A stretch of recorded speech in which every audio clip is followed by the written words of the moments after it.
Devenir plus qu'une merveilleuse créature. Devenir plus que. Nous allons voir comment Christ nous emmène plus loin que David n'a pu emmener Israël. Nous allons voir que le message de Christ est supérieur à ce que David a pu saisir dans l'ancienne alliance.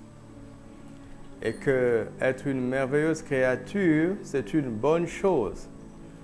Mais il y a mieux que ça. Alléluia. Amen. Dis à ton frère, Dieu a mieux que ça. David a pu atteindre presque le maximum de l'ancienne alliance. Dans sa compréhension, hein? Pas dans son ministère, parce que le plus grand, c'est Jean-Baptiste. Mais sachez que Jésus n'est pas venu comme le fils de Jean-Baptiste. Il était son cousin dans la chair, parce qu'Élisabeth et Marie étaient des parents, n'est-ce pas? Et ils avaient simplement 6 mois d'écart, Jean-Baptiste et Jésus. Le jour où Jean-Baptiste a dit de Jésus, « Celui-ci est l'agneau de Dieu », il était en train de parler de son cousin d'autrefois. Mais ce jour-là, il a appris à le reconnaître plus selon la chair.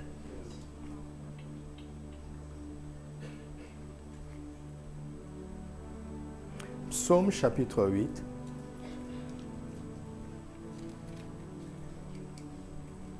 Nous allons d'abord voir le message de David, un excellent message. Puis nous allons basculer dans le message du fils de David qui est en fait son Seigneur, le Seigneur Jésus-Christ. Versets 4 à 7. Quand je contemple les cieux, ouvrage de tes mains, la lune et les étoiles que tu as créées, qu'est-ce que l'homme? Il ne dit pas qui suis-je, n'est-ce pas? Il ne parle pas de lui-même. Il parle de l'homme, de l'humanité. Voici sa révélation de l'humanité. Il ne parle pas de lui-même. Il parle de ce qui devait concerner tous les hommes. Qu'est-ce que l'homme pour que tu te souviennes de lui? Et le Fils de l'homme pour que tu prennes garde à lui? Tu l'as fait de peu inférieur à Dieu. Tu l'as couronné de gloire et de magnificence. Tu lui as donné la domination sur les œuvres de tes mains. Tu as tout mis sous ses pieds. Il restaure ce qui était dit du premier homme, que le premier homme avait perdu à cause du péché. Il restaure ça. Psaume 139. Nous sommes à l'école, n'est-ce pas? À l'école pratique de l'esprit, de la prière et de la parole. De la parole et de la prière. Parce qu'il faut prier avec la parole de Dieu, telle que l'Esprit de Dieu nous la révèle. Psaume 139, verset 13. Vous voyez au premier verset que l'auteur, c'est encore David. C'est toi qui as formé mes reins, qui m'as tissé dans le sein de ma mère. Je te loue de ce que je suis, quoi? Si merveilleuse. Dieu, si c'est Dieu qui t'a créé, tu ne peux pas être moche. Tu ne peux pas être bête.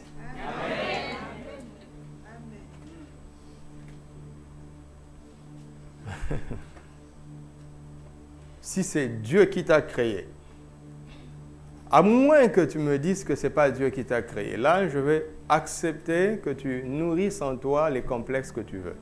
Mais si c'est Dieu qui t'a créé, tu ne peux pas être moche, tu ne peux pas être bête. Et tu ne peux pas être inutile. Parce que Dieu fait tout pour un but. Alléluia. Donc ceux qui te méprisent sont les plus grands ignorants qui soient. Il ne faut pas les en vouloir. Ils parlent de leur ignorance. Ils te connaissent pas, ils te connaissent que selon la chair. Verset 15.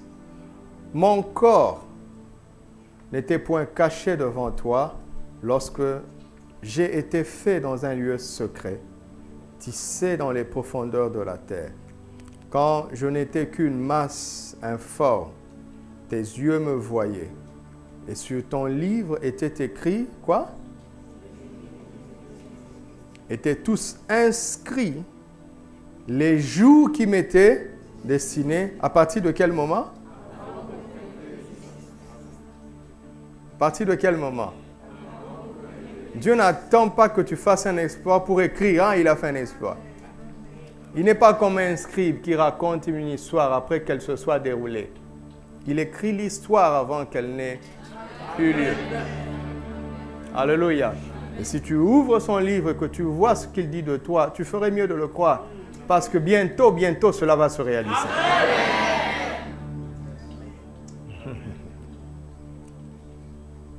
2 Corinthiens 5, 16 à 17. Nous sommes à l'école. 2 Corinthiens 5, 16 à 17. Ainsi, dès maintenant, nous ne connaissons personne selon la chair. Et si nous avons connu Christ selon la chair, maintenant nous ne le connaissons plus de cette manière. Si, il y a une condition, il est en train de dire ce que je veux dire est vrai à une certaine condition. Ça ne se vérifie pas chez tout le monde. Ça se vérifie à une certaine condition. Si quelqu'un est en Christ, il est une nouvelle créature. Les choses anciennes sont... Voici, toutes choses sont devenues... Regardez. Restons d'abord simples. L'expression créature revient ici, n'est-ce pas? Pour David, l'homme est une merveilleuse créature. OK? Ça, c'est pour David. En principe, dans l'échelle de valeur, il y a le bon, n'est-ce pas? Quand on atteint le merveilleux, je ne pense pas que l'on puisse prévoir mieux. Je vous laisse absorber ça d'abord.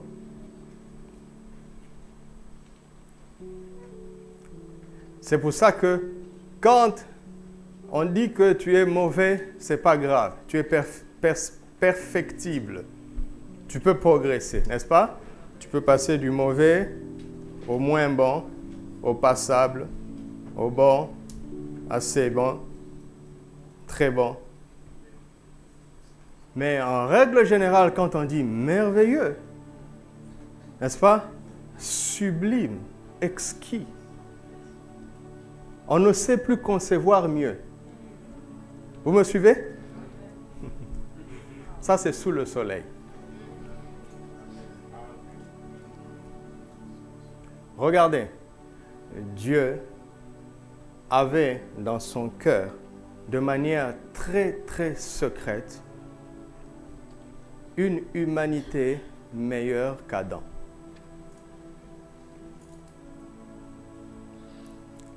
Et il avait placé Adam devant un test. Parce que à quoi ça sert un test s'il n'y a pas de promotion en cas de succès? Dites-moi, si on te dit, tu vas passer l'examen, mais que tu réussisses ou pas, tu passeras en classe supérieure. Tu vas bosser très dur. Bien sûr que tu vas bosser très très dur. Pourquoi? Parce qu'il n'y a pas un résultat derrière, n'est-ce pas? Il n'y a pas une motivation. Il n'y a pas une récompense. Et Dieu a placé l'homme devant un test dans un jardin délicieux. Mais il avait mieux. Éden veut dire délice. Il lui a dit, il y a au centre du jardin un arbre appelé l'arbre de vie. Et il y a un arbre appelé l'arbre de la connaissance du bien et du mal. L'arbre de la connaissance du bien et du mal n'était pas au milieu du jardin. C'est l'arbre de la vie. L'arbre de la connaissance du bien et du mal était quelque part, et je pense qu'il n'était pas loin de là. Mais tu sais, quand tu es au milieu, si quelqu'un, la personne qui est la plus proche de toi n'est pas au milieu. Elle est presque au milieu, mais elle n'est pas au milieu. D'accord? Donc, admettons que l'arbre de la connaissance du bien et du mal était le plus proche possible de l'arbre de vie, mais là, cet arbre n'était pas au milieu. Dieu était en train de dire à Adam, le centre de ce jardin, c'est cet arbre-là. La chose la plus importante, c'est cet arbre. Et il lui a dit, ne mange pas de l'arbre de la connaissance du bien et du mal. Ce n'était pas un pommier. Le fruit n'était pas une pomme. D'accord? Nous avons ça, ce n'est pas parce qu'on a mangé une pomme. C'est la gorge, pas la pomme d'Adam. C'est juste pour vous rêver. Et l'homme a échoué à ce test. Il a été déchu. Posez-vous la question, s'il avait réussi, que se serait-il passé?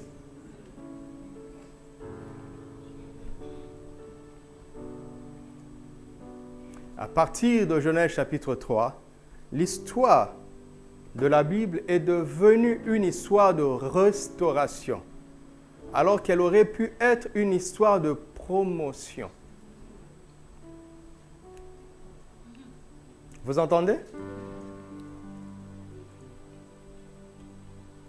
Quand on parle de restauration, même si c'est un bon mot, cela annonce qu'il y a eu un échec.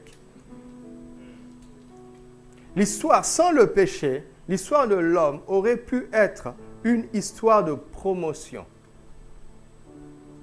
Mais à cause du péché, l'histoire divine de l'homme est devenue une histoire de restauration. Et ceux qui ont cru en l'œuvre de la croix, sans que cela ne se soit manifesté, mais qui ont eu la foi pour comprendre le mécanisme du salut, n'est-ce pas? Comment Dieu avait un agneau qu'il avait préparé avant la fondation du monde, au cas où.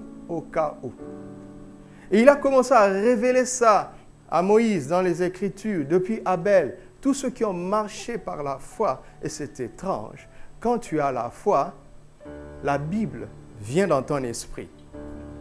Abel n'a pas suivi un cours sur la rédemption par le sang. D'accord?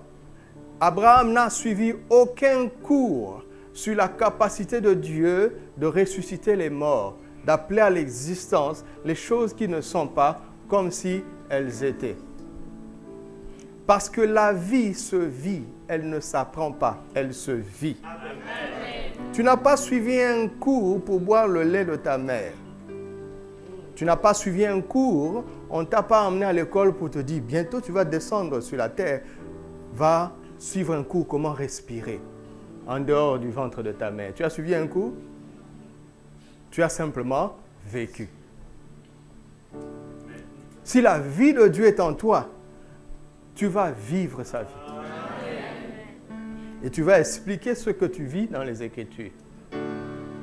Mais quand on ne comprend pas la vie chrétienne, on veut d'abord comprendre les Écritures pour vivre. S'il fallait que tu comprennes le mécanisme de la respiration, tu serais mort avant d'avoir compris. Et donc, tu n'aurais pas eu le temps de pratiquer. Je suis parfois étonné quand je vois l'Esprit saisir les gens. je les vois faire des choses pour lesquelles je sais qu'ils n'ont pas la connaissance intellectuelle. Mais leur vie devient une lettre vivante des Écritures. Maintenant, quand on y ajoute la connaissance, c'est mieux. Ajoutez à votre foi la connaissance. Mais la foi d'abord. Pas ajouter à votre connaissance la foi. Ça ne marche pas comme ça. Vous entendez? C'est pour ça que je ne pense pas qu'il y ait un message très élevé dans l'Église. Si vous avez le Saint-Esprit, tout message inspiré, vous allez le comprendre. Amen. Alléluia. C'est pour ça que je dis, vous êtes des esprits justes. Votre esprit le décode. Il n'y a pas un message trop élevé pour un enfant de Dieu. S'il a l'Esprit de Dieu, s'il est patient, il aura le temps de décoder ça. Nous ne captons pas tous la même chose de la même manière. Mais tu peux te rattraper. Si tu prends note et que tu vas à la maison, tu reviens sur les notes dans un esprit d'humilité, de foi et d'adoration, tu peux comprendre mieux que moi. Tu vas faire des applications dans ta vie. Amen. Et venir m'édifier pour dire, pasteur, regarde ce que j'ai compris dans ma vie à moi. Alléluia. Alors, David découvre par la foi que l'homme est une merveilleuse créature. Et quand Jésus vient, il fait son œuvre. Jésus était quelqu'un d'étrange pour les religieux. Il a refusé de se mélanger avec eux. Il dit, on ne met pas du vin nouveau dans de vieilles outres. Mon message est trop précieux pour que je fasse un compromis avec le vôtre. Il a fait son œuvre et il est parti.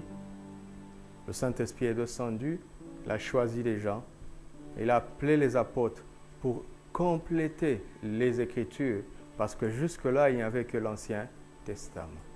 Et le Nouveau Testament a été écrit. Et aujourd'hui, nous avons 2 Corinthiens 5, 17 qui dit que si quelqu'un est en Christ, il est quoi? Maintenant, nous avons une créature merveilleuse et nous avons une créature nouvelle. Regardez, si vous avez atteint le sublime et que vous voulez en faire quelque chose de nouveau, ça implique quoi? Ça implique quoi?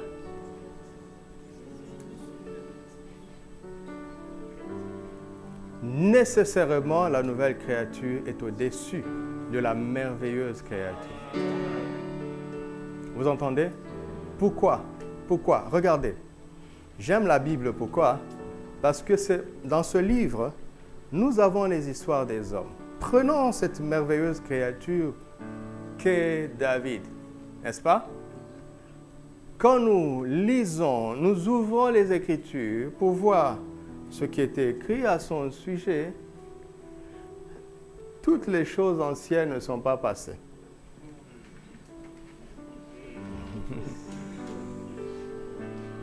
1 Samuel 16, waouh, merveilleuse créature. Parce que quand il jouait de la harpe, l'Esprit de Dieu agissait sur le roi. 1 Samuel 17, waouh, merveilleuse créature. À cause de ce qu'il a fait à Goliath. 2 Samuel 11, aïe, aïe, aïe. Et à la fin de sa vie, 2 Samuel 24, David pêche en faisant ce qui n'était pas permis, le dénombrement d'Israël. C'est des gens qui marchaient avec Dieu, mais qui avaient un problème. C'est que il y avait en permanence en eux une lutte entre l'ancien et le nouveau, si je puis me permettre. Ils étaient des humains, les meilleurs d'humains possibles, mais ils n'étaient que des humains. Le diable savait où les avoir. Mais quand on vient en Christ, hein, on est une une espèce qui est venue selon le modèle du prototype qu'est Jésus. Il a été tenté en toutes choses sans jamais commettre de péché. Il est parfait pour toujours. C'est à l'intérieur de lui qu'on est. Il n'est pas question de merveilleux, de bon, non, non. Il est question du mot nouveau. Le mot nouveau. Alors, pour mieux comprendre plus loin, nous lisons Jacques chapitre 1, versets 17 à 18, pour commencer à comprendre ce qu'est une nouvelle création, à la différence de la merveilleuse créature. Il est dit que toute grâce excellente et tout don parfait ne se trouve pas en bas. D'accord? Ça ne se trouve pas en bas. Ça descend d'en haut. Ça veut dire aussi que ça ne reste pas en haut. Ça descend pour que quelqu'un le reçoive. Ça descend d'en haut de qui? Du Père des Lumières. N'oubliez pas qu'il est dit, Dieu est lumière, il n'y a point en lui de ténèbres, chez lequel il n'y a ni changement, ni ombre de variation. Arrêtez-vous là. Si vous faites un peu de psychologie, vous allez apprendre une théorie qui se vérifie pour l'homme naturel, appelée l'ombre d'un homme. Dans chaque homme, il y a une ombre. C'est-à-dire un domaine... Et quand on veut faire tomber un homme, ça se voit souvent en politique, vous êtes en train de voir ce qui se passe, non? Quand on sent quelqu'un monter, on cherche son ombre. C'est-à-dire un domaine où il est reprochable. On a déjà tout le dossier, hein? Mais on sort le plus petit dossier dans un journal. Et lui, il passe à la télé, il nie. Pourquoi? Parce que eux, en fait, leur but, c'est qu'ils nient. Ils ont déjà tout le dossier. Ils peuvent tout dire en même temps. Non, on ne va pas tout dire. Parce que le but, c'est quoi? C'est qu'ils nient.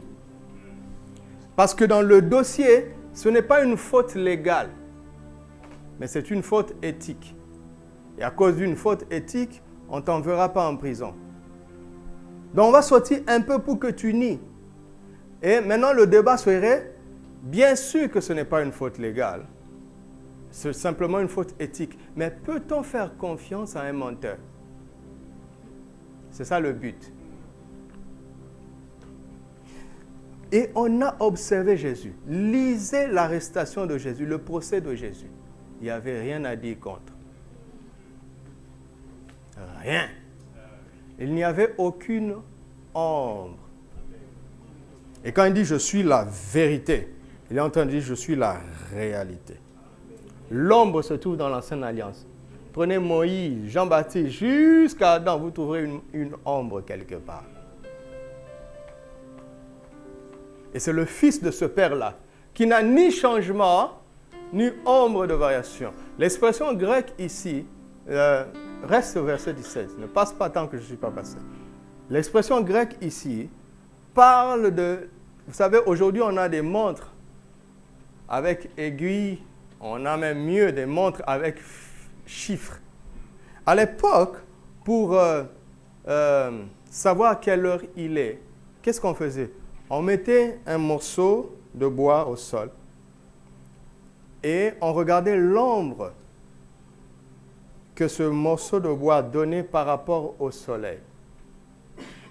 C'est exactement la montre. Si on arrive à savoir où se trouve l'Est, n'est-ce pas? Si l'Est est ici, ça veut dire que quand l'ombre est ici, c'est 3 heures. Quand l'ombre est ici, c'est 6 heures. Quand l'ombre, et ainsi de suite. Maintenant, l'expression, c'est que quand ils comptaient l'heure comme ça, à midi, il n'y avait pas d'ombre. Parce que le soleil était au zénith, parfaitement au-dessus du bâton. Quand il dit qu'il est le soleil de la justice, il est en train de dire que pour lui, il est toujours 12 heures.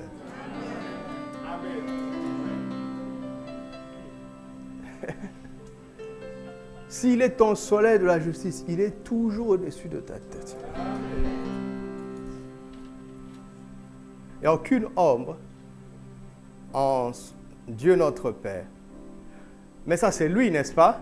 Mais souvenez-vous que l'intérêt de Jacques ici n'est pas tant de parler de Dieu le Père, mais il dit qu'il est le Père des Lumières. Vous entendez?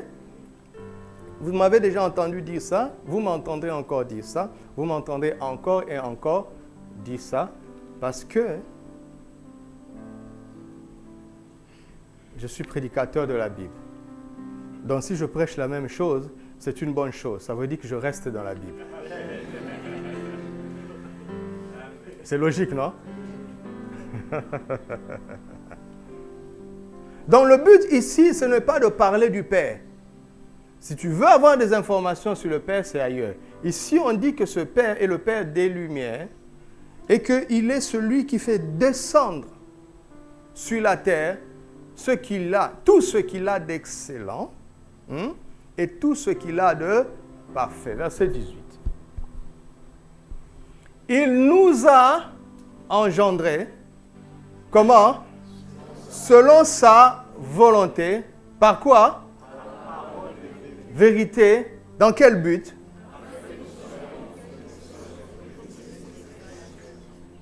Afin que nous soyons quoi? Afin que nous soyons quoi? En quelque sorte. Ne sautez pas en quelque sorte. Parce que c'est un truc, je ne sais pas comment l'expliquer. C'est un truc, tu sais, ça ressemble à rien. Ça ressemble à rien que nous avons vu avant. Dans la Bible français courant, on dit « afin que nous soyons en quelque sorte au premier rang de toute sa création. » Voici une création qu'il avait gardée secrète dans son cœur. En Genèse 1, quand il a déployé toute la végétation, l'espèce végétale, quand il a déployé toute l'espèce animale et quand il a déployé l'espèce divine sous forme humaine qu'est Adam, il n'avait pas encore tout montré. Vous m'entendez? Et dis à ton frère doucement, Satan ne savait pas ça.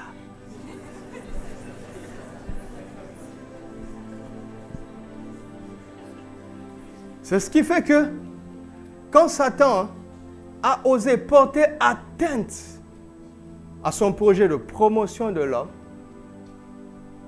Dieu est descendu pour restaurer l'homme, pas pour le ramener là où Adam était avant la chute, mais pour le ramener là où Adam n'était même pas avant la chute. C'est ce que tu dois comprendre. D'accord? Vous voulez une preuve? Biblique. Parce que si ce n'est pas biblique, il y a un danger. 1 Corinthiens 15, 45. Je suis venu en Christ en croyant ça. Je ne sais pas pourquoi. Je ne peux pas vous expliquer comment, à l'âge de 7 ans, je savais que ça devait être comme ça. Sans avoir un support biblique. Et la première fois où j'ai osé dire ça à l'église, on m'a bien massacré. On m'a bien instruit. Et comme je n'avais pas d'argument, et que comme j'étais poli aussi, j'ai accepté. Mais mon esprit disait, il y a quelque chose qui ne va pas. Donc je suis resté comme ça pendant plus de 20 ans. Jusqu'à ce que je trouve des arguments bibliques. C'est pourquoi il est écrit, le premier homme, Adam, devint quoi? Le dernier Adam est devenu... Quand Adam engendrait à sa ressemblance, il engendrait des âmes. Jésus engendre des esprits.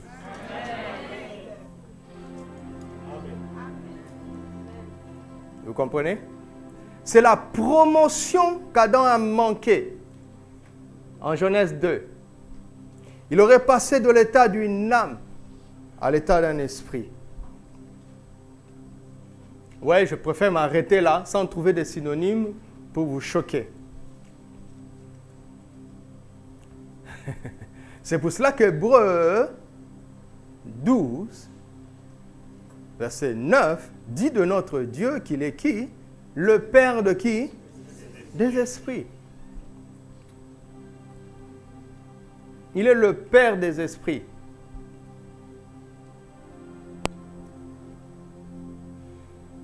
C'est cette dimension spirituelle qui fait la différence entre la bonne humanité d'Adam et l'excellente humanité de Christ et donc du chrétien. Est-ce que vous me suivez? Cela veut dire que tu es armé pour opérer sur la terre, pas avec le potentiel de ton âme, mais avec le potentiel de ton esprit. Et le potentiel de ton esprit est infiniment supérieur au potentiel de l'âme. Une âme merveilleuse ne vaut pas mieux qu'un nouvel esprit. Vous m'entendez? Vous m'entendez? Parfois, quand mon esprit est vraiment éveillé, parfois je dis, Seigneur, je vais lire la Bible en faisant fonctionner mon esprit.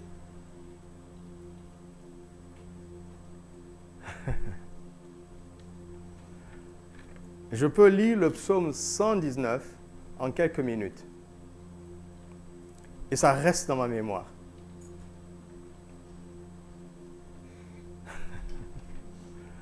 Vous ne comprenez pas ce que je suis en train de dire. Mais ce n'est pas grave. Ça viendra. Ça vous arrivera un jour.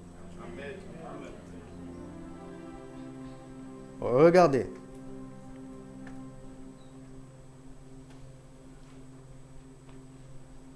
Nous sommes des créatures extraordinaires. Dieu a souvent fait ça dans la Bible pour nous montrer.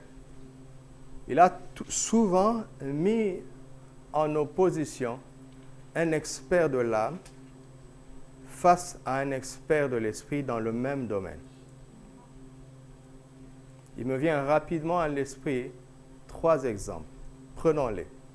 Vous avez le docteur d'Israël, Nicodème. Vous comprenez? Ce n'est pas un docteur. D'accord?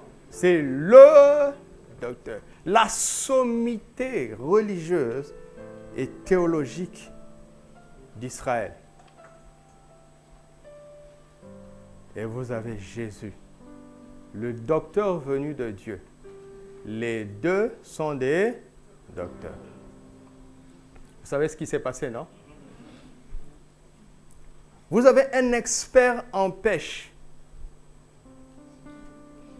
Les fils de Zébédée, avec Pierre, toute la nuit. 0. D'accord? Et si Jésus était venu les aider la nuit, ça serait un peu logique, parce que c'était le meilleur moment pour attraper le poisson. L'expert spirituel en matière de pêche est venu au mauvais moment.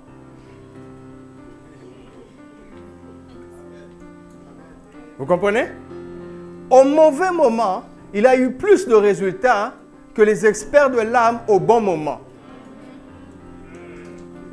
Vous êtes en train de comprendre ça? Vous comprenez où Dieu nous emmène? Vous avez un expert, quelqu'un qui s'est développé spirituellement, l'apôtre Paul, qui connaît rien intellectuellement sur la navigation. Il est dans un bateau en train d'aller à Malte. Il y a un petit nuage.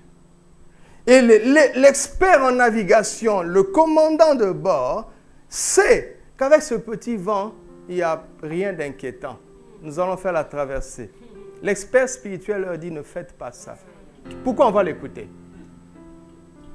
Oh non, il était pharisien. Ah, oh, vraiment, toi aussi. Écoute, si c'était à la synagogue, on allait t'écouter. Hein? Je vais vous poser une question. Vous connaissez la suite, n'est-ce pas? Qui est, dans la suite de cette histoire, qui est devenu le commandant de bord? Il a pris la navigation où? Est-ce que vous me saisissez? Est-ce que vous le croyez? Oui.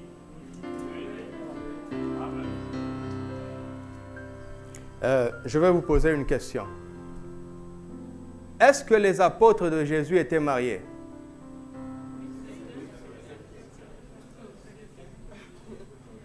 Tous, sauf Paul et Barnabas. Nous avons la preuve biblique parce qu'il dit, ou bien, est-ce seulement Barnabas et moi qui n'avons pas le droit de mener une sœur? Mon français, c'est de Louis II, vous le savez. C'est exactement ce qu'il dit, mener une sœur. Mais sœur, n'aie pas peur. Ça veut dire épouser une sœur, tout simplement. Mais nous, on parle du Louis II. D'accord? Si quelqu'un devait enseigner sur le mariage parmi les apôtres, qui devait le faire? Hein? Pierre l'a fait un peu, dans 1 Pierre 3. Mais qui l'a fait abondamment? Pourquoi on l'écoute? Pourquoi on prêche pendant les mariages les sermons sur le mariage d'un célibataire? Hein? Pourquoi?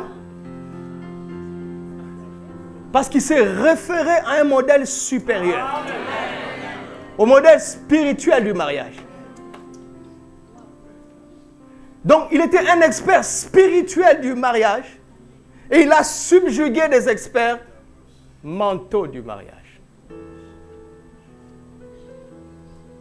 Vous commencez à sentir où je veux vous emmener? Est-ce que vous sentez ça?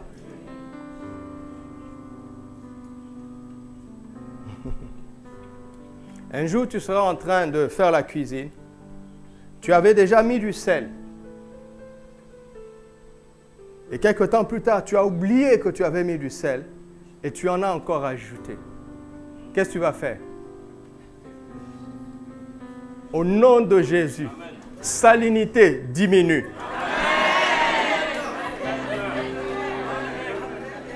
Ça, c'est une application parce que j'ai vu que ça ne passe pas bien. Et ça diminuera. Lavoisier ne peut pas faire ça. Le plus grand chimiste. Parce qu'il nous a coincé. Il a dit, rien ne se perd, rien ne se crée. Si tu as mis, ça va se décomposer, ça va se reformer ailleurs. Et quand vous allez faire la combinaison, le même taux va se retrouver là-bas. Tu ne peux plus rien faire. Lavoisier, est-ce que tu me connais? Vous comprenez ce que je suis en train de vous dire? Qui veut entrer là-bas? Très bien. Dieu avait à cœur une espèce qu'il avait cachée même aux anges. Personne ne connaissait cette espèce. Personne. Personne. Et cette espèce est maintenant sur la terre. C'est moi.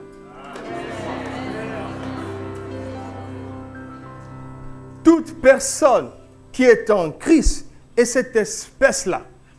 C'est une espèce qui est constamment nouvelle, qui fait évoluer le temps sans avoir de passé. Vous comprenez ça? Quand tu veux parler de lui, de son identité, lundi, tu lis 2 Corinthiens 5, on dit, Doudou est en Christ, il est une nouvelle création. Les choses anciennes sont passées, donc il n'y a rien dimanche. Mardi, tu viens, tu veux parler de Doudou, on dit, Doudou est une nouvelle création.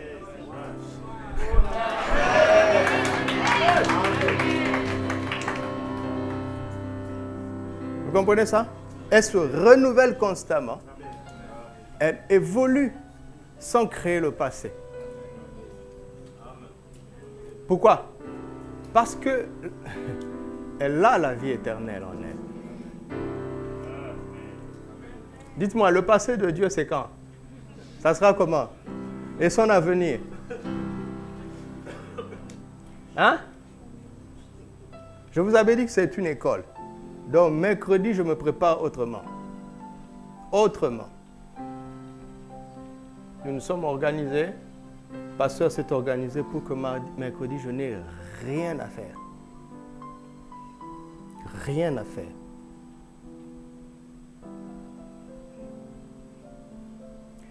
Et cette espèce-là, on dit en quelque sorte, oui, en quelque sorte, les prémices de ces créatures. Les prémices, c'est quoi? C'est les premiers fruits. Adam n'était pas les premiers fruits de l'humanité dont Dieu avait rêvé. Mais Dieu avait caché ça. Il ne fallait pas que quelqu'un le sache.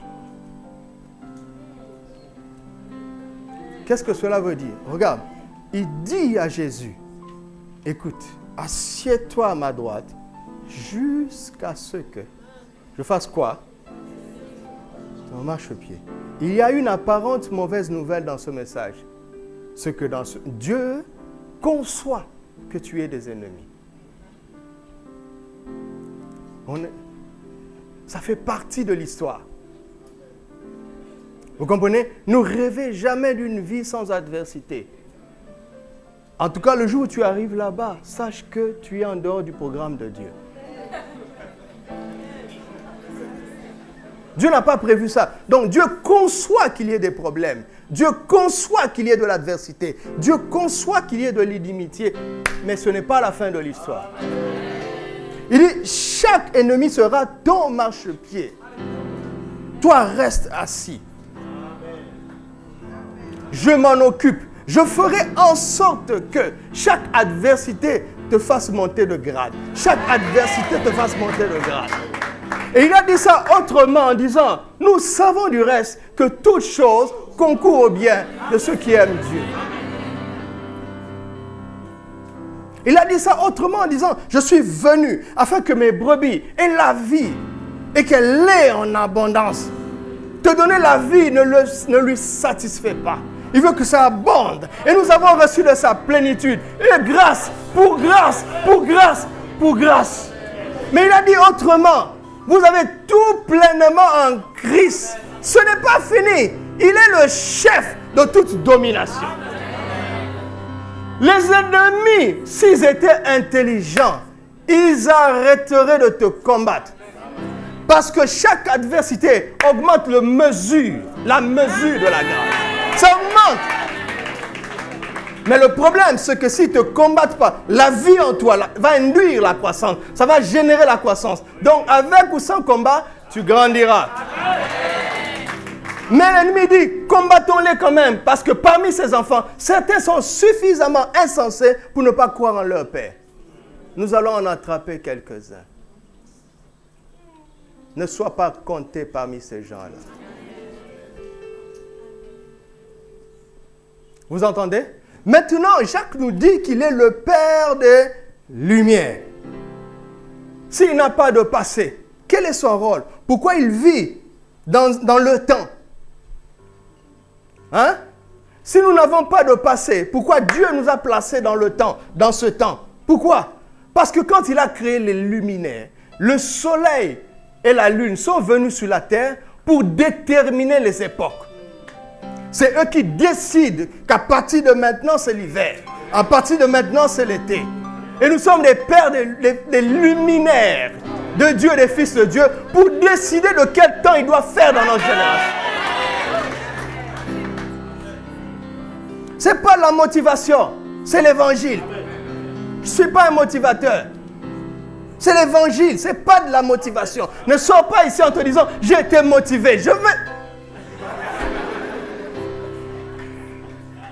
Ne me réduis pas à ça. Je ne suis pas un coach de basket ou de football. Ne me réduis pas à ça. Je suis un prédicateur de l'évangile, un messager du Dieu vivant. Nous ne motivons pas les gens, nous leur disons la vérité qu'ils ignorent. Nous leur disons la vérité qu'ils ne connaissent pas. Nous leur disons les réalités de Dieu. Nous leur montrons le point de vue de Dieu des événements. Et le point de vue de Dieu est la vérité. Amen.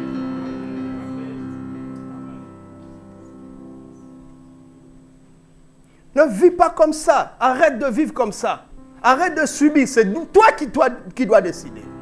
C'est toi qui dois dicter le tempo. C'est toi qui dois accélérer la musique ou ralentir la musique. C'est aux sorciers de te fuir, pas l'inverse. C'est ça la vie chrétienne normale. Pas l'inverse. Pas l'inverse. Pas l'inverse.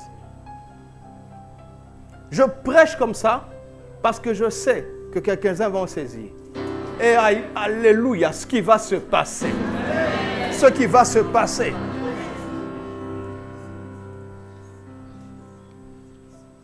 Si je refuse de croire à ça, je bloque l'église.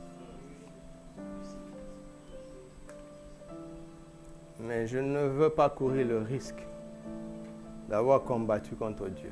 Parce que nous rendrons de compte. Vous savez, les prédicateurs seront sévèrement jugés. Parce qu'ils ont... Quelle folie que de rendre captive la vérité. Quelle folie. Quelle folie de diluer la vérité parce que les hommes ne vont pas l'accepter. Quelle folie. Quelle folie. Qui sont-ils face à Dieu? Qui sont-ils?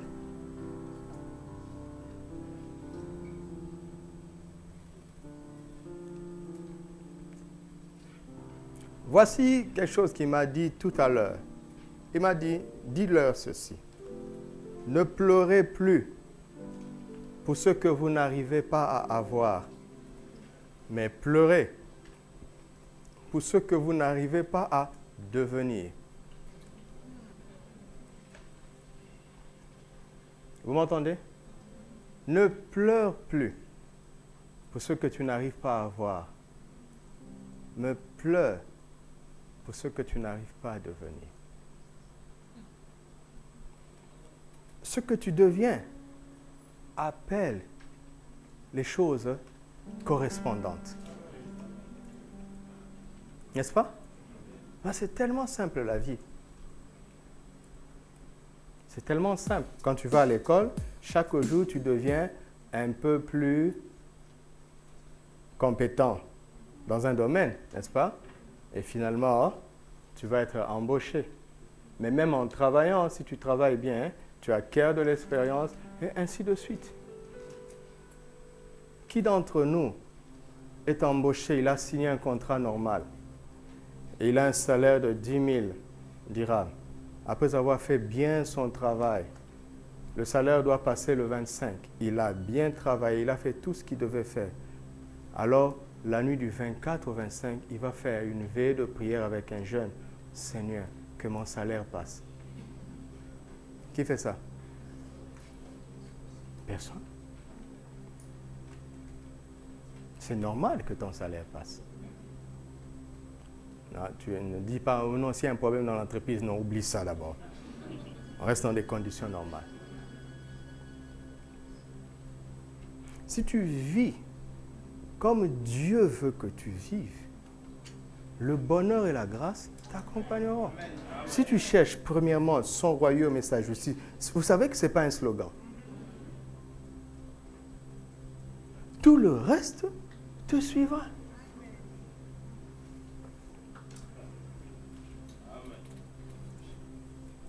Quand l'Esprit m'a parlé, j'ai écrit dans mon brouillon. Ça, c'est le propre. J'ai écrit dans mon brouillon. Mais vous savez, tu captes le message en esprit. Je ne sais pas s'il me parle en français, je ne sais pas. Alors j'ai écrit, mais ma main était en train de dire, ne pleurez pas pour ce que vous n'arrivez pas à voir, mais pleurez pour ce que vous n'arrivez pas à être. C'est ce que ma main a écrit. Le Seigneur m'a dit, non, ce n'est pas ce que j'ai dit. Parce que ce que vous êtes, vous l'êtes déjà. Que tu agisses mal, ou bien tu es un enfant de Dieu. Amen. Je ne suis pas en train de dire de jouer avec le péché. Comprenons-nous bien. D'accord? Quand tu fais du bien, si tu es en Christ, si tu es né de nouveau, quand tu fais du bien, tu es un enfant de Dieu. Quand tu fais du mal, tu restes un enfant de Dieu. Tu ne deviens pas plus enfant de Dieu quand tu fais le bien. Et tu ne deviens pas moins enfant de Dieu quand tu fais le mal. Le péché a ses responsabilités ailleurs. Mais il dit, tant que l'héritier est encore un enfant, il ne diffère en rien d'un esclave. Il ne dit pas, tant que l'héritier est encore rebelle. L'héritier le plus poli, qui reste un enfant, est comme un esclave. comprenons l'évangile. Donc la solution, c'est que l'héritier doit grandir pour mettre la main sur son dû. Donc l'héritier qui pleure parce qu'il n'arrive pas à voir, n'a pas compris qu'il lui suffisait de grandir et ces choses lui reviendraient normalement. C'est pour ça qu'il parle des esprits de justes parvenus. Il y a un processus, il y a un chemin parvenu à la perfection. C'est pour ça qu'il dit à tous ceux qui l'ont reçu, à ceux qui ont cru en son nom, elle a donné le pouvoir, pas d'être, de devenir. Il y a une dynamique et croyez-moi, hein, cette dynamique est permanente.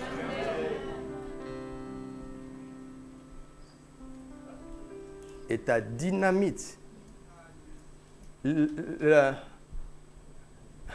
l'onde de choc de ta dynamique correspond à ta... L'onde de choc de ta dynamite correspond à ta dynamique. Plus tu grandis en Christ, plus tu as de l'impact. Plus tu grandis, tu as de l'impact. Plus tu grandis, tu as de l'impact. J'étais émerveillé un jour, un serviteur de Dieu, un esprit de juste parvenu à la fête. Je vous dis, exposez-vous aux esprits de juste plus parfaits que vous. Exposez-vous à ça. Cherchez chaque jour un esprit de juste plus parfait que toi.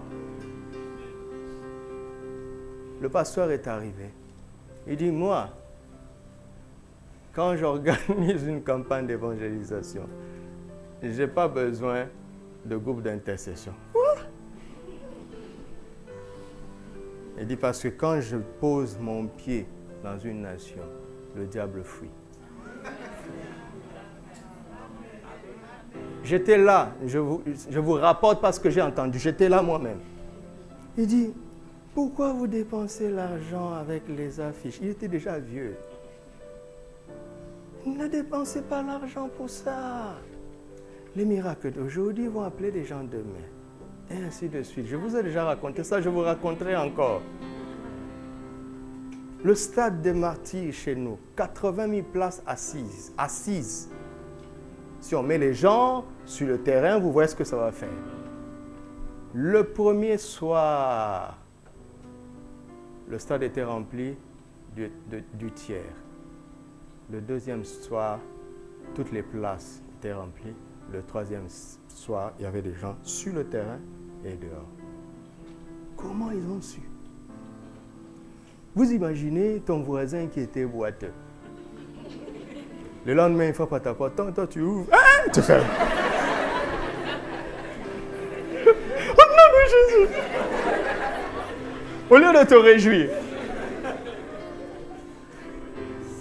Ça veut dire que celui qui a reçu le miracle devient une publicité ambulante. Amen. Pas vrai?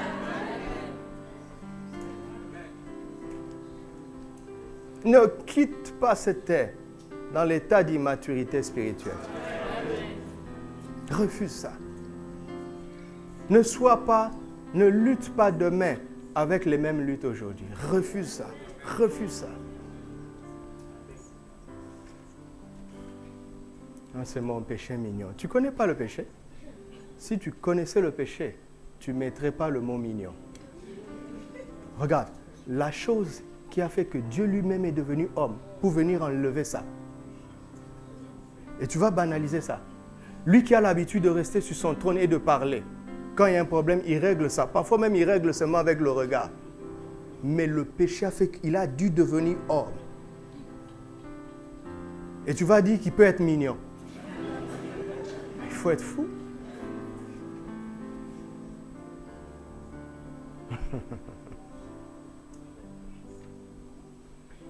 Alléluia. Amen.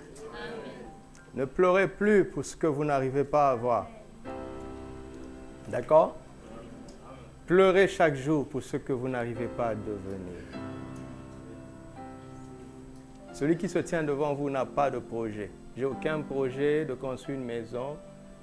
Je n'ai pas de compte d'épargne. Rien. Je ne vous dis pas de faire ça. D'accord? Je ne vous dis pas de faire ça. Mais je sais pourquoi je vis comme ça. Ça entre, ça sort. Ça entre, ça sort.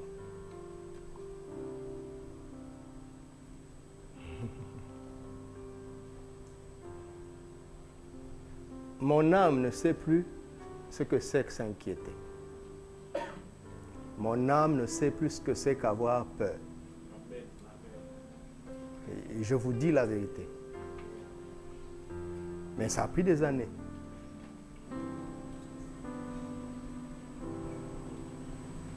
Mais je pense que j'aurai trop de maisons sur cette terre. Attention, si tu ne progresses pas, tu seras mon locataire. Attention, je t'ai prévenu. Et tu penses que ça sera gratuit. Je loue chez le pasteur.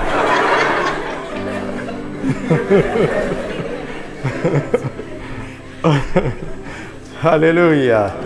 Alléluia. Comment je vais faire? Ok, allons-y. Est-ce qu'il y a des chrétiens ici? C'est vrai? Je vais poser la question autrement.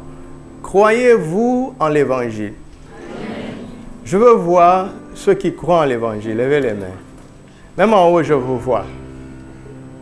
Bientôt, le mercredi sera plein en haut et en bas. Donc, tout le monde croit en l'évangile. C'est très bien. Laissez la main. Maintenant, question. C'est quoi l'évangile? C'est quoi ce en quoi vous croyez? Quelques-uns vont répondre pour nous. Vous aurez toujours raison. Qui va oser?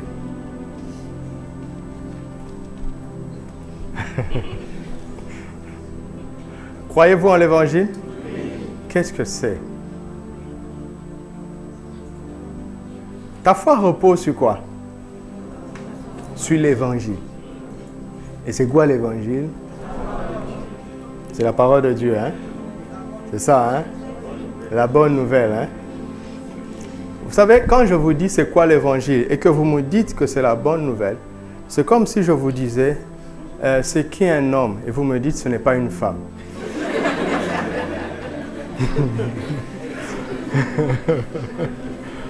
Vous avez vu? Ça ne suffit pas de dire que c'est la bonne nouvelle. C'est quoi l'évangile?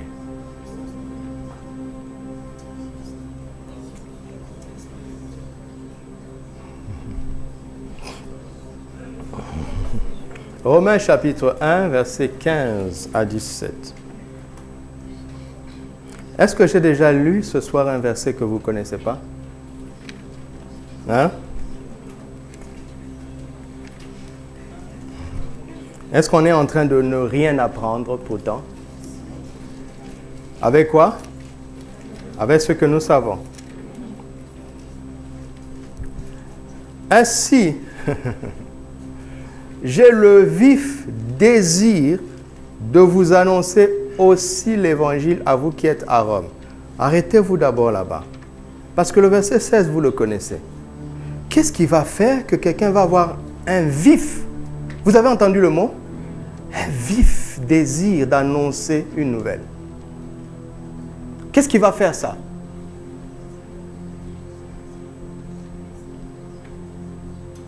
Quand tu comprends l'évangile, tu ne peux plus te taire.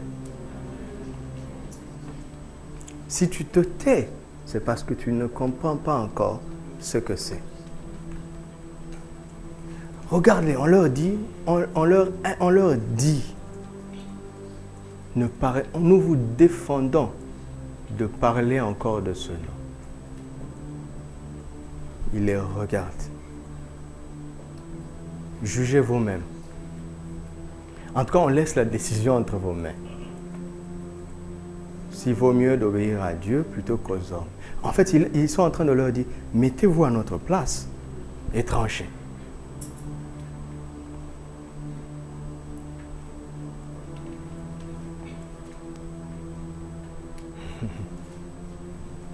Qu'est-ce qui a fait que cet homme courait tout le temps? Il y avait un feu en lui. Il ne pouvait plus se taire. Qu'est-ce qui a fait? Pourquoi les autres qui avaient la même parole, le même salut, mais n'avaient pas le même comportement, le même zèle? Pourquoi? ils n'étaient pas moins sauvés que lui. Mais pourquoi ce zèle, ce feu, ce désir ardent? Pourquoi? Parce que sa compréhension de l'évangile était supérieure. Quand tu portes ça en toi, tu ne peux plus te taire. Tu ne peux plus.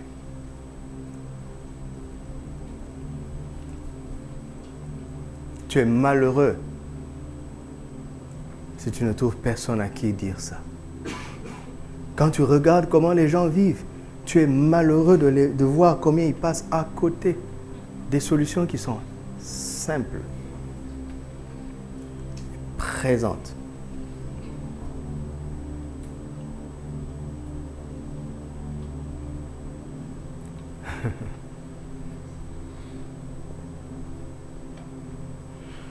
Car, verset 16, je n'ai point honte de l'évangile. Et l'évangile est quoi? Elle est une puissance de Dieu pour sauver n'importe qui croit. Et il continue. Parce qu'en lui est révélé quoi? La justice de Dieu par la foi, et pour la foi, selon qu'il est écrit, le juste vivra par la foi. Dans l'évangile, il y a la révélation de manière claire de ce que Dieu considère comme étant juste. Tout simplement. Alors, doit-on permettre que les hommes se marient avec les hommes, que les femmes se marient avec les femmes? Il y aura deux camps et des arguments. Un jour, je partageais l'évangile à un ingénieur agronome, un ami de mon père. Il a plus de 70 ans. Il est chrétien, mais il était en train de relativiser un certain nombre de choses. Alors, je l'ai confronté avec l'évangile. Je lui ai dit, monsieur, si tu continues à raisonner comme ça, je me suis basé sur Romains 1. Les perfections invisibles de Dieu se voient à l'œil. Quand on les considère dans ses ouvrages, dans sa création, ils sont donc inexcusables, puisque, ayant connu Dieu, ils ne sont pas ignorants, mais ils ne l'ont pas glorifié comme Dieu, mais leur cœur sans intelligence a été plongé dans les ténèbres. Se vantant d'être sages, ils sont devenus fous, et à cause de cela, ils ont commencé à être enflammés de désirs, homme avec homme, femme avec femme. Si vous voulez savoir pourquoi quelqu'un devient un homosexuel, la réponse est dans Romains 1. Écoutez-moi, je sais que tous ici, vous êtes contre le mariage homosexuel. Et vous avez raison. Moi aussi. Mais nos arguments ne sont pas sages. Parce que le monsieur-là, qui ne se sent attiré que par les hommes, c'est vraiment, ça dit, il n'a pas choisi. Tu mets une femme à côté de lui, rien ne se passe. Tu mets un homme, il se sent attiré. Donc il ne faut pas le cribler comme ça. Il ne fait pas exprès. Ça vous choque? Et donc quand il dit que c'est, comment on dit ça? La discrimination. C'est vraiment la discrimination. Ça vous choque, hein? C'est vraiment de la discrimination. Parce que vraiment, le monsieur-là, il n'a aucune attirance pour les femmes. Mais ça ne veut pas dire que c'est juste devant Dieu. Alors, j'ai confronté le monsieur, je lui ai dit, monsieur, Dieu est évident pour toi dans ceci, dans ceci. Si tu continues à raisonner comme ça dans ce domaine, voici tu peux arriver là-bas. Il dit, quoi? Je lui dis, un jour, tu vas encourager l'homosexualité. Il dit, quoi? Même les animaux ne font pas ça. Monsieur, jeune homme, je suis agronome, moi. Même les animaux ne font pas ça. Je lui ai dit, j'ai parlé comme ça pour te choquer. Mais Dieu réagit comme ça. Tout le monde s'assemble pour voter. Même les églises commencent à voter, ils sont d'accord. À partir d'aujourd'hui, l'église décide que c'est juste. Mais quand je suis les infos et que les païens disent ça, ça ne me choque pas beaucoup. Mais quand les chrétiens disent ça, je leur dis, mais est-ce qu'il n'y a pas Romains 1 dans leur Bible? Est-ce qu'il n'y a pas 1 Corinthiens 6? Les efféminés, les homosexuels n'hériteront pas le royaume des cieux. Est-ce qu'il n'y a pas ça? Mais qu'est-ce qu'ils ont fait? Ils ont écrit d'autres versions pour changer des termes. Mais nous avons le strong. Dis-leur, nous avons le strong. Nous connaissons le mot en grec. Nous connaissons le mot en grec.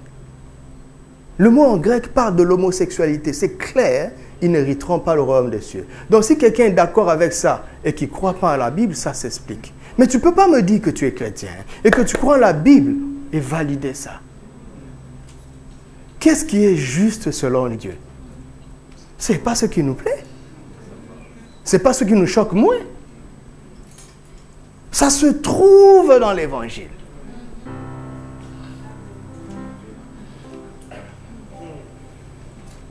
Tu comprends? Il ne s'agit pas d'imposer notre opinion. Un ambassadeur n'a pas d'opinion. Un porte-parole n'a aucune pensée.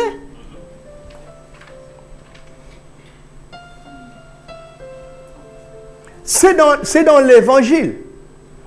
C'est le seul, vous vous rendez compte que le seul endroit sur terre où on peut être sûr que ça c'est juste devant Dieu, le seul endroit sur terre, le seul document sur terre, c'est l'Évangile.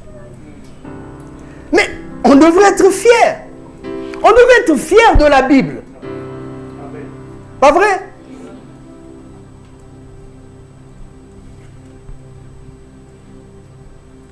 Il y a dans l'Évangile la justice, la révélation de la justice de Dieu. Comment?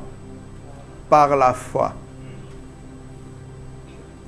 Et vous savez, quand Dieu parle de foi, il est en train de dire, ce n'est pas des choses qui vont être logiques. N'approchez pas l'Évangile avec votre âme, avec votre intellect, avec vos 5 sens. Vous allez trier. Mais approchez-le avec votre esprit. Parce que la foi est le sens, l'unique sens de l'esprit. Tu sais que tu as un esprit, il y a en toi un homme intérieur. Ton homme intérieur a des yeux. Quand Paul prie, il dit qu'il illumine les yeux de vos cœurs. Le cœur là, c'est ton esprit. Ton esprit a des yeux. Pas derrière la nuque. Ça s'appelle la foi. La foi te permet de voir les choses comme Dieu les voit. Alléluia. La foi te permettra de voir les anges. Mais ce n'est pas extraordinaire. Ce sont nos serviteurs.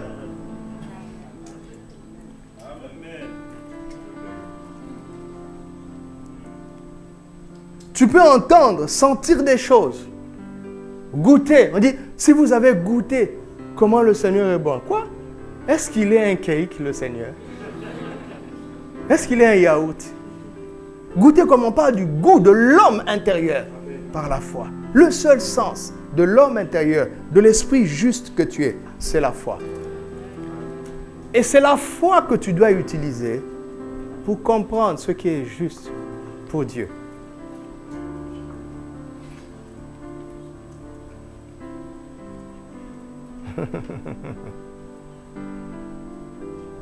Alléluia. Donc l'évangile est la révélation de ce qui est juste pour Dieu, que nous recevons par la foi. Est-ce que c'est correct ce que je dis? Maintenant, quel est le sujet de l'évangile? Romains chapitre 1, versets 1 à 4. Romains 1, 1 à 4. Mercredi soir, à part les mercredis où ce seront de réunions pratiques que nos pasteurs vont préparer, venez comme à l'école. Alléluia. Dis à un esprit juste qui est à côté de toi, viens comme à l'école.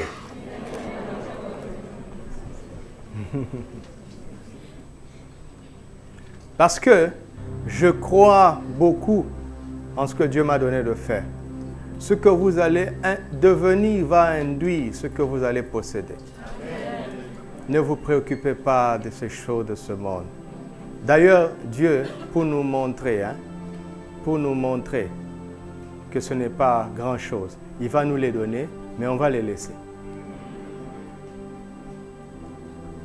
J'étais en train de parler au Seigneur dernièrement et il m'a dit, est-ce que tu sais que vous dites que le ciel sera pavé d'or?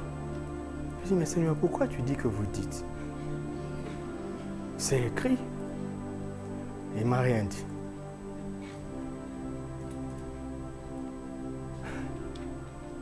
Donc, j'ai commencé à méditer.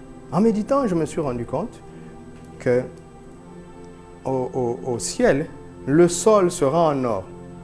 C'est ce qu'il a voulu dire dans la Nouvelle Jérusalem. Vous savez ça, non? En fait, les carreaux seront en or.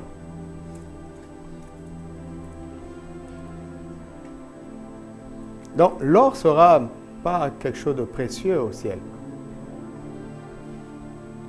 Donc, mais je méditais sur ça et je dis, Seigneur, mais ce n'est pas extraordinaire ce que je suis en train de dire. Je le savais déjà. Il m'a dit oui. Je voulais te le rappeler. J'ai dit, ok, merci. Il me dit, je n'ai pas fini. Il a dit, ok, j'attends. Et puis il m'a parlé. Sais-tu que Salomon a rendu l'argent et l'or commun comme des pierres? Il dit, si Salomon peut faire ça, et moi alors? Vous n'avez pas compris. Ce n'est pas une idée très très élevée qui viendra seulement au ciel. En fait, ce que je suis en train de te dire, c'est que si Dieu veut que tu deviennes milliardaire, ça va arriver. Mais quand tu deviens milliardaire, prends ton relevé de compte, pose-le par terre, marche dessus, dis, c'est mon sol. Parce que si c'était si important que ça, je dois partir avec.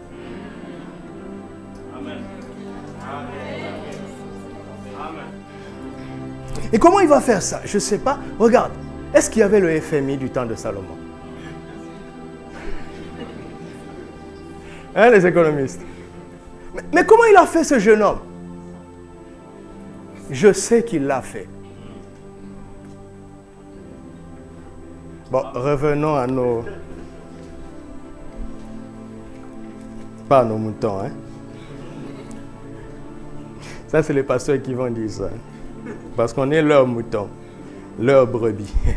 Mais eux, au moins, ils ne vont pas nous manger dans 50 jours. En faisant la fête. C'est bizarre, hein? Oh, alléluia, alléluia, alléluia. C'est délicieux. C'est l'évangile, c'est la bonne nouvelle. N'est-ce pas?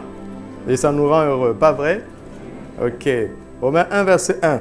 Paul, serviteur de Jésus-Christ, appelé à être apôtre. Si tu n'es pas appelé à ça, mon ami, ne te cherche pas de problème. Entre parenthèses. Mis à part pour annoncer quoi? Ah, dit l'évangile de Dieu. Qu'est-ce que ça veut dire? Qu'il y a des évangiles de quelqu'un d'autre. Comme Jésus dit, je bâtirai mon église. Ça veut dire qu'il y a des églises de quelqu'un d'autre. Continuons. Verset 2. Qui... Oh, j'aime ça. Vous entendez? Regarde. L'évangile de Dieu qui quoi? Oh, avait été promis auparavant de la part de Dieu par ses prophètes dans les Saintes Écritures. Donc l'évangile n'est pas dans l'Ancien Testament. Il y a son annonce. Il y a un avant-goût. Il y a une ombre, mais non, mais la réalité est ici maintenant. Alléluia. C'est pour ça que je n'ai aucun complexe par rapport à Esaïe. Amen. Moi, je parle de la réalité. Lui, il était dans l'ombre. Bon, continuons. Ça, c'est pour moi-même. Qui avait été promis auparavant de la part de Dieu par ses prophètes dans les Saintes Écritures. Et qui, pas du sujet. Vous comprenez? Qui concerne quoi? Son fils. Écoutez, si on te dit, viens à Jésus, et tu vas te marier, ce n'est pas l'évangile. Viens à Jésus et tu seras délivré, ce n'est pas l'évangile. Ce sont des conséquences de l'évangile. Quand l'évangile passe par là, les maris aussi passent, les épouses passent. D'accord? Mais ce sont des wagons. La locomotive est ailleurs. Donc tu peux t'accrocher au wagon alors que le wagon est coupé de la locomotive.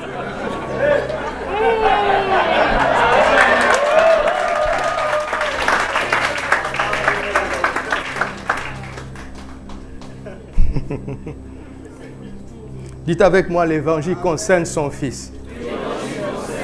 L'évangile concerne son fils. L'évangile concerne son fils. Écoutez, si vous écoutez un prédicateur prêcher, si après 30 minutes, il n'a pas parlé de Jésus, levez la main. Dites-lui, s'il vous plaît, pasteur, nous voulons entendre l'évangile. Parce que tant que le fils n'est pas là, l'évangile n'est pas là. L'évangile concerne son fils.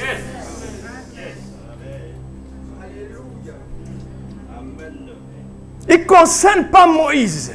Il ne concerne pas Élie. Il ne concerne pas les hommes de Dieu. Il ne concerne pas les besoins du troupeau. Il concerne son fils. On peut mettre tout ça sans le fils. On passe à côté. Il y a des sites de rencontres qui provoquent des mariages. Oui ou non? Alors, ne réduisez pas Jésus à ça.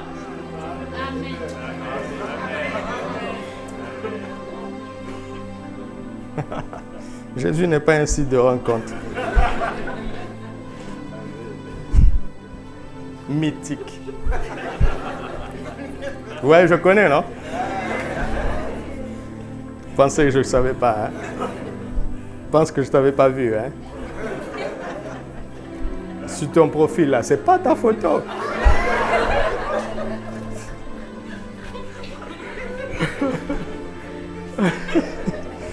Mets ta photo. Mais il finira par te voir.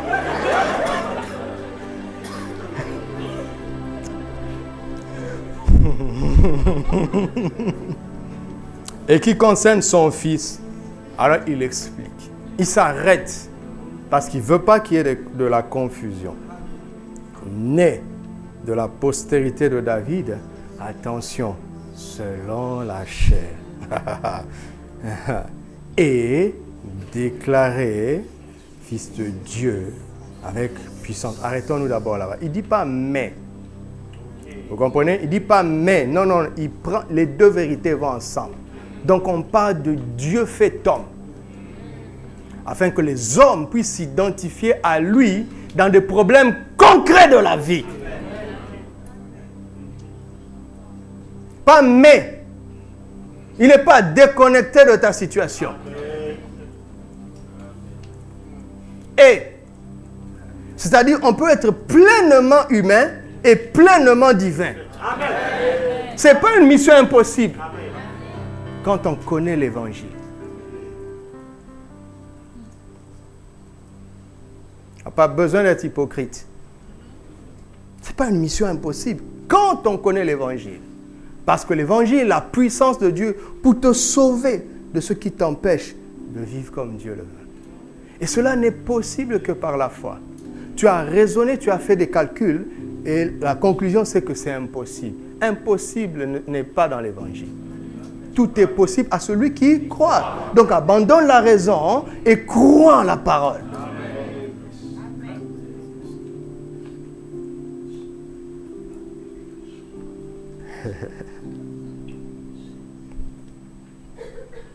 Déclaré fils de Dieu avec puissance selon l'esprit de sainteté. Qui est l'esprit de sainteté? C'est le Saint-Esprit. Par sa résurrection d'entre les morts. Jésus-Christ. On nomme le Fils. Jésus-Christ, notre Seigneur. C'est ça l'évangile. N'est-ce pas?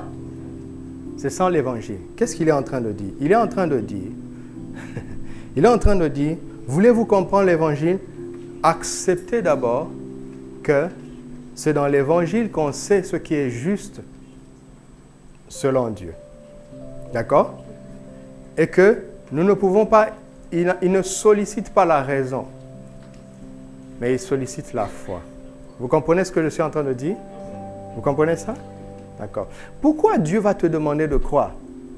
C'est parce qu'il sait qu'il t'a créé avec la capacité de croire. Il a mis ça dans ton esprit. Il a donné à ton esprit la faculté de croire. Donc, il te demande d'exercer ce qu'il t'a déjà donné. Donc, je récapitule. Il dit, l'évangile. Vous voulez savoir ce que l'évangile? C'est la révélation de tout ce qui est juste selon Dieu. Et quand on y croit, l'évangile te donne la puissance de le vivre. D'accord? Maintenant, il dit, cet évangile, c'est la parole de Dieu, mais elle a été incarnée dans un homme de chair. Suivez très bien. Jean 1,14, la parole a été faite chair. Elle a habité parmi nous, pleine de grâce et de vérité. Et nous avons contemplé sa gloire.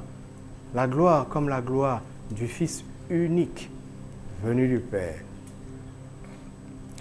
Et non, il dit, cela est devenu possible grâce à quelqu'un, le Saint-Esprit. C'est le Saint-Esprit qui a pris l'évangile, c'est-à-dire l'ensemble de tous les principes de justice de Dieu. Il a fait de cela un homme, Jésus, pour qu'il s'identifie à nous et pour qu'il meure à notre place parce que nous étions coupables.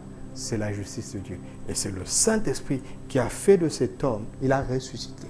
Quand il a ressuscité, il a fait déclarer Fils de Dieu, avec puissance, c'est-à-dire avec autorité.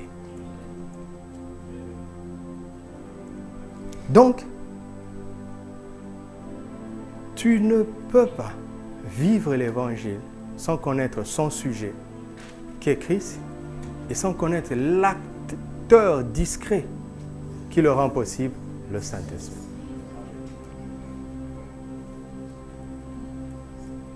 C'est pour cela que nous avons des églises, des gens qui ont compris l'Évangile, mais qui finissent par faire des compromis parce qu'ils se rendent compte que c'est impossible. C'est impossible aux hommes. Comprendre déjà que Jésus est le sujet, c'est très bien.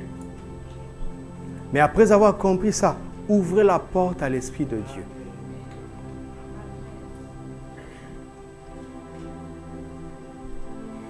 Et c'est ce que nous essayons de faire. D'ouvrir la porte à l'Esprit de Dieu.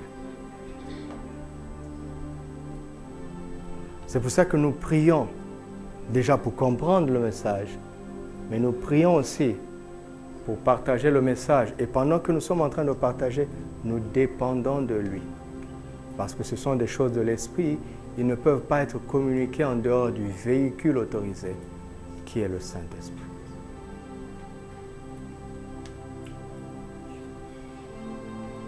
Crois en Jésus et aime le Saint-Esprit.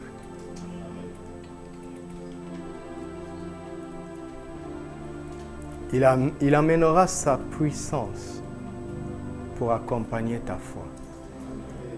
Mais il faut que tu crois d'abord. Sa puissance viendra authentifier ta foi. Ta puissance viendra soutenir ta foi. Mais pas avant.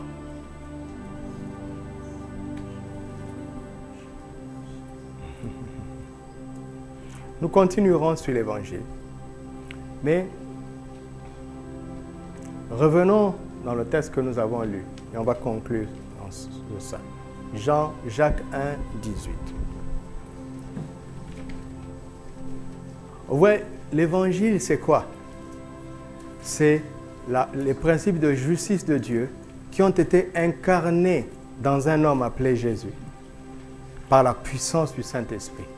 Et quand l'évangile s'incarne en toi, tu es plus fort que la mort.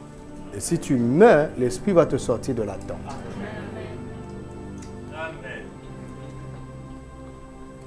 Mais ça, c'est l'évangile, ça, c'est le commencement de l'évangile. Ça a commencé en Christ. Il dit, il nous a engendrés selon sa volonté. Comment? Par la parole. Par la parole. Il nous a engendrés par la parole. Il nous a engendrés par la parole. Jésus est entré dans le ventre de Marie comment? Par la parole. Je suis la servante du Seigneur, qu'il me soit fait selon. Quand elle a cru en la parole, le Saint-Esprit est agi. Parce que l'ange lui a expliqué. Quand elle a dit, mais comment cela va se passer? Il dit, mais le Saint-Esprit viendra sur toi. Alors elle dit, je suis la servante du Seigneur, qu'il me soit fait selon ta parole. Écoutez-moi, soulignez ça. Elle n'a pas dit qu'il me soit fait selon la puissance du Saint-Esprit. Quand il n'y a pas la parole, l'Esprit n'a rien à faire. Rien. C'est pour ça que croyant la parole, recevez la parole, ne raisonnez pas la difficulté. Recevez la parole, croyez à la parole, le reste appartient au Saint-Esprit. C'est lui qui a la puissance pour incarner cette parole, pour la matérialiser. Il dit, il nous a engendrés par la parole de la vérité, afin que nous soyons ça. Si tu crois ça, si tu crois à ce que la parole te dit aujourd'hui, si tu crois ça, la puissance du Saint-Esprit viendra rendre ça réel dans ta vie. Amen. Il dit, comment est-ce que nous sommes devenus les enfants de Dieu? Comment est-ce que nous avons reçu le pouvoir? En recevant la parole et en croyant en son nom.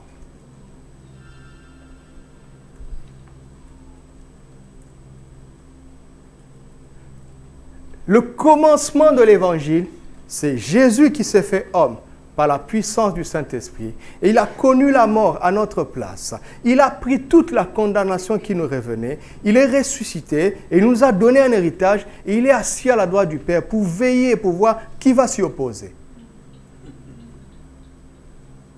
Mais ça, c'est le commencement de l'évangile. La suite, c'est que ceux qui reçoivent l'évangile doivent comprendre que le Saint-Esprit fait exactement la même chose dans leur vie.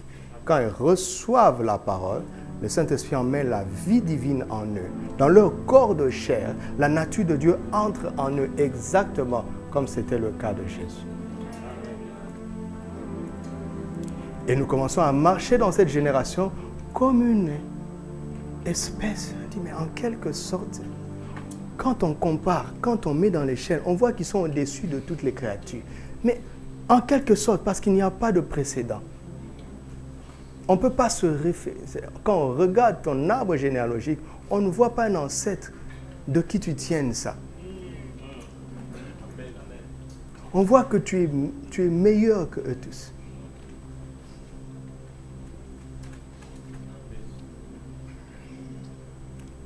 Écoutez-moi, très peu de chrétiens savent ça. Très peu.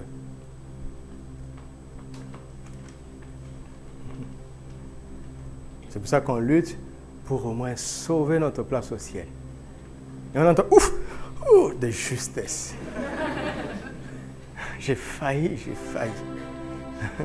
Tu ne failliras plus. Alléluia. La même parole que nous avons reçue a emmené le dépôt de la vie de Dieu en nous par la puissance du Saint-Esprit. Mais chacun doit arrêter de se regarder lui-même selon la chair.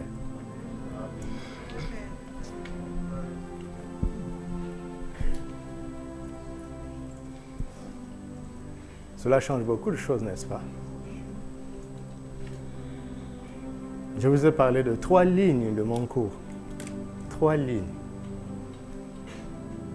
Ça change change beaucoup de choses. Tu n'es pas n'importe qui. Tu as le potentiel divin dans ton esprit. Tu l'as déjà. Tu l'as. Nous sommes appelés à vivre comme Jésus sur la terre. Mais en lui réservant toujours l'adoration. Toujours l'adoration. D'accord? L'adoration est toujours à lui. Alléluia. C'est pour ça qu'on conclut ce temps en l'adorant simplement. Car nous avons été faits de peu inférieurs à lui. Ça, c'est la dimension de la merveilleuse créature. Mais la nouvelle créature, elle est en Christ. Tout le mérite est à lui. Alléluia. C'est pour cela qu'il est digne de louange. Il est digne d'adoration. Adore-le simplement. Ton esprit a absorbé la parole de Dieu. Et tu vas voir chaque jour, tu vas en le digérant, l'homme intérieur va grandir. En le digérant, tu as été nourri. Il te reste à digérer. Mais adorons-le simplement. Lui qui est le sujet de l'évangile. Le premier-né d'entre les morts. Il était le fils unique de Dieu. Mais il a refusé d'être le seul. Il s'est donné afin d'avoir un grand nombre de frères. Et nous sommes ses frères. Nous appelons Dieu notre Père, comme lui. Nous sommes autant des enfants de Dieu que lui. Autant.